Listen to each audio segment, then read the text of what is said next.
Hi hello నమస్తే welcome to our channel. నేను మీ Charmi. Actor Vikram గురించి స్పెషల్గా చెప్పనక్కర్లేదు అనుకుంటా. ఆయన క్యారెక్టర్ కోసం ఎంతవరకైనా వెళ్తారు. అయితే ఆయన సినిమాలలో ఎన్నోసార్లు ఆయన ప్రాణం మీదకి వచ్చినప్పటికీ కూడా సినిమా కోసం ప్రాణం ఇచ్చాడు అనుకోవచ్చు. ఎగ్జాంపుల్, ఆయన ఒక సినిమాలో గుడ్డివాడిలాగా నటించాల్సిన అవసరం వచ్చినుండే. అప్పుడు ఆయన కళ్ళు పైకి పెట్టేసి మొత్తం ఇలా చూశారంట. అలా చూడడంతో ఆయన ఐస్ అనేటివి మొత్తంకే కంటి చూపు అనేది మొత్తం పోయిందట. ఇక ఆ సినిమా తర్వాత కొద్ది రోజుల పాటు కంటి చూపుకి సంబంధించి సమస్యలు అయితే ఎదుర్కొందట. ఇక ఐ మూవీ కోసం అయితే ఏమీ చెప్పకూడదు. ఎందుకంటే ఆయన 71కి పైగానే వెయిట్ ఉండగా ఒక్కసారిగా 30 కేజీలు తగ్గారట. ఇక దాని తర్వాత కూడా డైరెక్టర్ ఒప్పుకోకపోతే ఇంకొంచెం తగ్గండి అంటే డాక్టర్స్ మాత్రం ఇంకా తగ్గితే లోపల ఉన్న ఆర్గన్స్ డ్యామేజ్ అవుతాయని చెప్పగా అదే వెయిట్తోనైతే ఆయన కంటిన్యూ చేశారు. ఇక అపరిచితుడు లాంటి మూవీస్ గురించి అయితే చెప్పనక్కర్లే.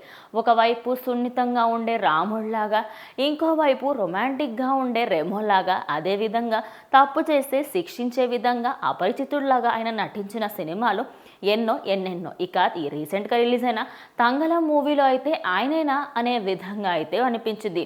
ఇక ఆయనకి సంబంధించి సోషల్ మీడియాలో ఎక్కడ విన్నా కూడా ఆయన సినిమాల కోసం ఎంత త్యాగం చేస్తారు ఏంటి అనే దాని గురించి కూడా అందరూ మాట్లాడుకుంటూ ఉన్నారు. ఇక రీసెంట్ టైమ్స్లలో ఆయన సినిమాలకు సంబంధించి, అదేవిధంగా ఆయన చేసిన స్ట్రగుల్స్, ఆయన ఒక్కొక్క సినిమాలో ఒక్కొక్క పాత్ర కోసం ఎంత స్ట్రగుల్ అయ్యారు ఏంటి అనేది సోషల్ మీడియాలో చక్కర్లు కొడుతున్న వార్తలకు సంబంధించి ప్రజెంట్ ఆయన గురించి అయితే అందరూ కూడా సర్చ్ చేస్తున్నారు. మరి ఆయన డెడికేషన్ గురించి మీరేమనుకుంటున్నారు? మీ అభిప్రాయాన్ని కమెంట్ చేయండి.